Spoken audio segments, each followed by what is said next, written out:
The Shard, and formerly London Bridge Tower, is a new 72-story skyscraper standing in London. Its construction began in March 2009. It was topped out on 30th of March 2012 and inaugurated on 5th July 2012 and opened to the public on 1st February 2013. Standing 306 meters high, the Shard is the tallest building in the European Union and the second tallest in Europe since 2011, after the Mercury City Tower in Moscow. The Shard is also the second tallest freestanding structure in the United Kingdom, after the concrete tower at the Emily Moore Transmitting Station.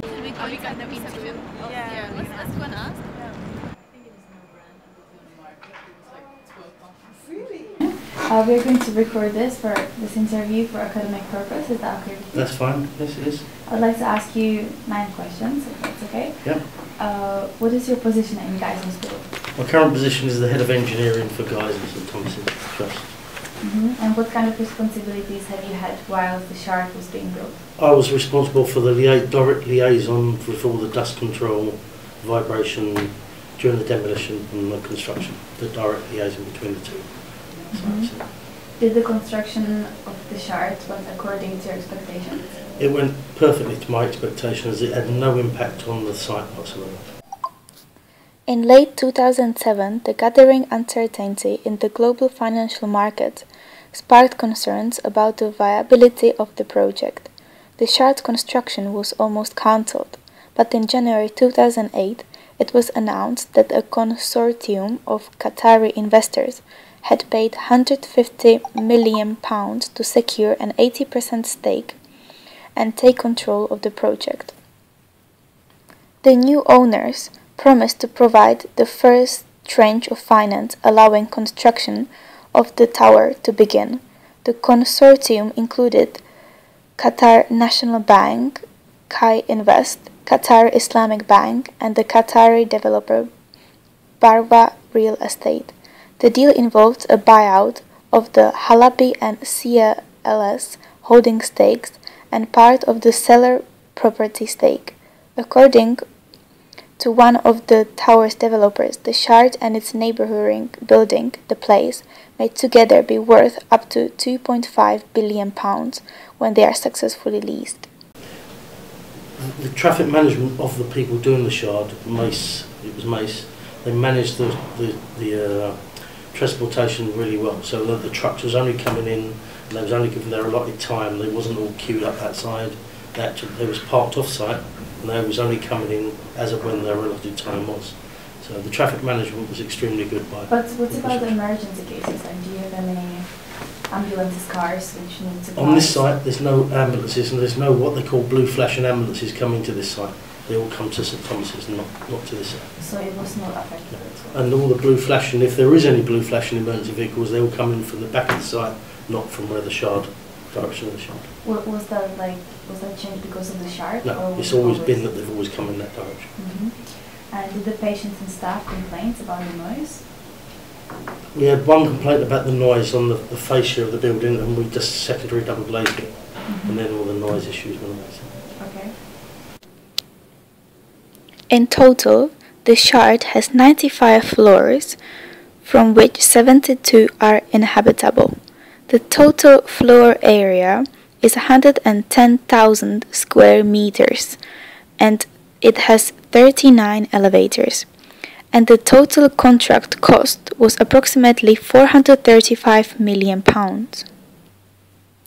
The Shard was designed in 2000 by Renzo Piano, an Italian winning architect, previously best known for creating Paris Pompidou Centre in collaboration with Britain's Richard Rogers. And so, was the hospital by any chance affected by the dust? Was there that you can't open windows anymore? The windows had to be sealed in certain buildings. There were certain buildings that all the windows had to be sealed and we had to put temporary air conditioning within them buildings to stop the dust penetrating into the building. Does it mean that it increased hospitals' costs?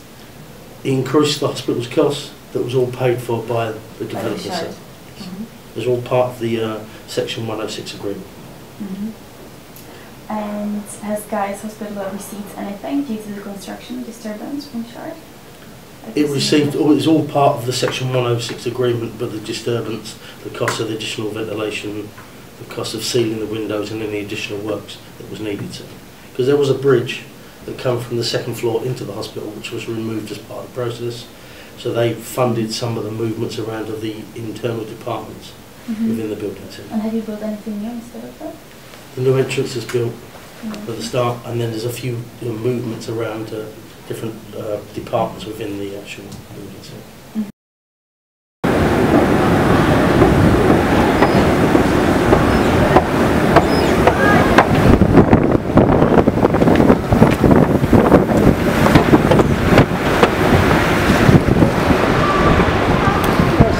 What do you think about the Shard? Yes, it's lovely. It's a lovely building. It makes the place brighter, but it's very windy. Has it been like higher demand for newspapers now? Not really, because it isn't open yet. It's not. No, there's nothing there. It's an empty building. Okay. Okay. Very much. You're welcome. Do you like the Shard? Do you think it's going to contribute to London in a good way? Stands out. It's quite tall, isn't it? You've been up? I haven't yet. Have you? No, Are you planning to? probably not. Okay, thank you very much. Oh, this is very incredible building in London. Really nice and iconic landmark in here in London. I really like Shard because Shard brings different view of London city, and basically it also brings the employment, like a renowned hotel Shangri-La there, so and lots of restaurants, and it's also bringing the tourists around the world because people can see the London landmark from Shard top. So this is really incredible building, I think, and there's a big impact in London's economy and tourism. Overall, this is really good building, let me say. Well, in my opinion, Shard is a bit like not tradition in England. I really like traditional building in London over, in England, but Shard is a bit different, like modern structure in London. So it doesn't goes very well with the London tradition. So for me, it's not really attractive for London, I think. And how do you feel about the Shard? Do you think it will bring a lot to London? I like the Shard. I mean, I think it's a really, really nice building. So.